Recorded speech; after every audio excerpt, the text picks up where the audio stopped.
নমস্কার বন্ধুরা, আজ আমরা জানব 2026 সালের 2রা জানুয়ারি থেকে 8ই জানুয়ারি পর্যন্ত কর্কট রাশির জাতক জাতিকাদের কেমন যাবে।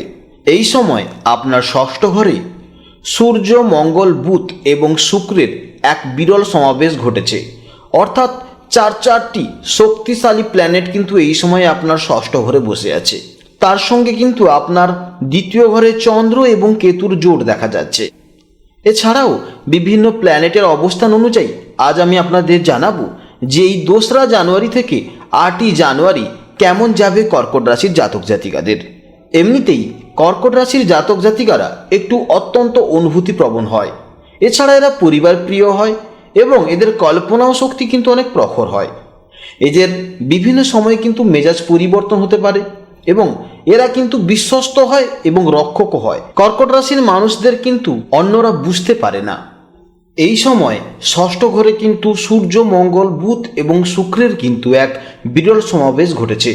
অর্থাৎ মঙ্গল ও সূর্যের মতো তেজস্বী গ্রহ থাকায় কর্মক্ষেত্রে আপনার আধিপত্য বজায় থাকবে। শত্রুরা আপনার ক্ষতি করার চেষ্টা করলেও তারা সফল পাবে না। তাছাড়া শুক্র ও বুধের উপস্থিতি আপনার বুদ্ধিবৃত্তিক কাজ এবং বাচনভঙ্গি প্রশংসিত হবে। তবে সাবধান থাকতে হবে আপনার অষ্টম ঘরে থাকা রাহুর কারণে, কারণ রাহু কিন্তু হঠাৎ কোনো উটকো ঝামেলা তৈরি করতে পারে। কিন্তু আপনার ষষ্ঠ ঘরের গ্রহপুঞ্জ সেই সমস্যা মোকাবিলা করার ক্ষমতা দেবে। বক্রী বৃহস্পতির প্রভাবে পুরনো কোনো কাজের অফার বা বিদেশের সাথে কোনো যোগাযোগ হতে পারে এবং আপনার কেরিয়ারে কিন্তু একটা নতুন মোড় আসতে পারে। আপনার দ্বিতীয় হাউসে কেতু ও চন্দ্রের প্রভাবে কিন্তু পারিবারিক ক্ষেত্রে ভুল বোঝাবুঝি বা মানসিক দূরত্বর কিন্তু একটা সৃষ্টি হতে পারে। আত্মীয়দের সাথে কথা বলার সময় আপনার অজান্তেই কিন্তু কোনো কথা বেরিয়ে যেতে পারে, যেটার জন্য কিন্তু পরে বিবাদ বাড়তে পারে। ঠিক এই সময় আপনার রক্ষা কবচ হিসেবে কাজ করবে আপনার নবম ঘরে বসে থাকা শনি। কারণ শনি আপনাকে ধৈর্যশীল হতে শেখাবে। শনির প্রভাবে আপনি বুঝতে পারবেন যে এই সময় চুপ থাকাটাই কিন্তু আপনার জন্য ভালো। কেতু যেখানে আপনাকে বিচ্ছেদ চায়, নবম ঘরে শনি কিন্তু সেখানে আপনাকে ঐতিহ্যের পাড় দিয়ে পরিবারকে ধরে রাখতে সাহায্য করবে। অর্থাৎ এই সময় একটা সংসারে বা আপনার রিলেটিভের মধ্যে কিন্তু একটা ভুল বোঝাবুঝি বা বিচ্ছেদের কিন্তু একটা ঘটনা থাকবে। পরবর্তীকালে কিন্তু সেটা শনির প্রভাবে কিন্তু ঠিক হয়ে যাবে। এই সময় অষ্টম ঘরে কিন্তু আপনার রাহু থাকার কারণে আপনার হঠাৎ কিন্তু কোনো খরচা হতে পারে বা অর্থহানির কিন্তু একটা যোগ দেখা যাচ্ছে। অন্যদিকে দ্বিতীয় ঘরে কেতু কিন্তু সঞ্চয়ের বাধা তৈরি করতে পারে। তবে ভয় পাওয়ার কোনো দরকার নেই, কারণ ষষ্ঠ ঘরে কিন্তু বুধ ও শুক্র আপনার বসে আছে। বুধ আপনার হিসাব করার ক্ষমতা বাড়িয়ে দেবে, শুক্র কিন্তু আপনাকে নতুন আয়ের পথ খুঁজে দিতে সাহায্য করবে। এছাড়া নবমে আছে শনি, আপনাকে ধৈর্য ধরতে শেখাবে। অর্থাৎ ভাগ্যের উপর ভরসা না করে আপনাকে কিন্তু এই সময় প্রচুর পরিমাণে পরিশ্রম করতে হবে, কারণ এই সময় কিন্তু অর্থনৈতিক দিক থেকে আপনি একটু সমস্যায় থাকবেন। যেহেতু অর্থনৈতিকে দেখা যাচ্ছে যে রাহু বসে আছে অষ্টম ঘরে এবং দ্বিতীয় ঘরে যেহেতু কেতু বসে আছে, যদিও ব্যালেন্স করে দেবে বুধ ও শুক্র, তবুও আপনাকে একটু পরিশ্রম করতে হবে এই সময়। এবং আপনি যদি কাজ খুঁজছেন এই সময় নতুন কোনো কাজের জন্য, কিন্তু আপনাকে আরও বেশি পরিমাণে খুঁজতে হবে, আপনাকে বেশি ছোটাছুটি করতে হবে, বিভিন্ন কাজের সেক্টরে যোগাযোগ করতে হবে, তবে কিন্তু আপনি কাজ পাবেন।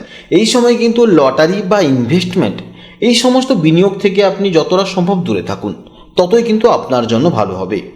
এই সময় দ্বাদশ ঘরে কিন্তু আপনার বক্রী বৃহস্পতি অবস্থান করায় আপনার মনের মধ্যে কিন্তু আধ্যাত্মিক চিন্তা বাড়লেও কোনো অজ্ঞাত কারণের জন্য আপনার মধ্যে একটা অস্থিরতা কাজ করবে। এই সময়ে আপনার ষষ্ঠ ঘরে সূর্য ও মঙ্গল কিন্তু আপনাকে প্রচণ্ড তেজদীপ্ত করবে। অর্থাৎ চন্দ্রের শীতলতা আর মঙ্গলের অগ্নি, এই দুয়ের দ্বন্দ্বে কিন্তু আপনার মেজাজ মাঝে মাঝে কিন্তু চড়া হতে পারে, কারণ এই সময় চন্দ্রও কিন্তু আপনার নিজের রাশিতে এসে অবস্থান করবে। তবে বক্রী বৃহস্পতির শুভ দৃষ্টি আপনার রাশির ওপর থাকায় কিন্তু শেষ মুহূর্তে নিজের আবেগ নিয়ন্ত্রণ করে সঠিক সিদ্ধান্ত কিন্তু আপনি নিতে পারবেন।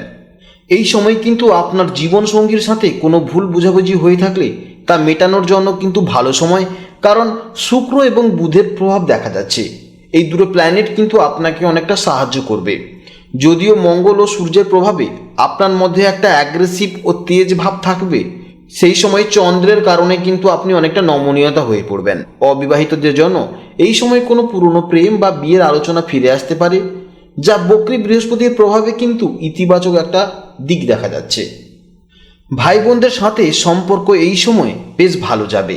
যদিও নবম ঘরের শনি ভাগ্যের গতি কিছুটা ধীর করবে, কিন্তু ষষ্ঠ ঘরের শুক্র ও বুধ আপনাকে প্রতিনিয়ত নতুন সুযোগ এনে দেবে। এই সময় আপনার রাশির ষষ্ঠ ঘরে থাকা গ্রহপুঞ্জের শক্তিকে কাজে লাগিয়ে আপনি কিন্তু শত্রু ও রোগ জয় করতে পারবেন। কেতুর কারণে কিন্তু পরিবারে যেটুকু তিক্ততা আসবে তা শনির ধৈর্য এবং চন্দ্রের কোমলতা দিয়ে কিন্তু জয় করতে পারেন। বৃহস্পতির আশীর্বাদ আপনার মাথায় উপর থাকবে। বড় কোনো বিপদে পড়ার কিন্তু কোনো ভয় নেই। আপনি সুস্থ থাকুন, ভালো থাকুন এবং সাবধানে থাকুন। যেহেতু সূর্য, মঙ্গল, বুধ ও শুক্র আপনার ষষ্ঠ ঘরে বসে আছে, তাই প্রতিদিন সকালে সূর্যকে জল অর্পণ করুন। এটি আপনার ষষ্ঠ ঘরের দোষ কাটিয়ে শত্রু জয় করতে সাহায্য করবে। চন্দ্র যখন সিংহ রাশিতে কেতুর সাথে থাকবে তখন শিবের উপাসনা করুন। এটি আপনার পারিবারিক অশান্ত দূর করতে কিন্তু ওষুধের মতন কাজ করবে। আপনি ভালো থাকুন। জয় রাধে রাধে।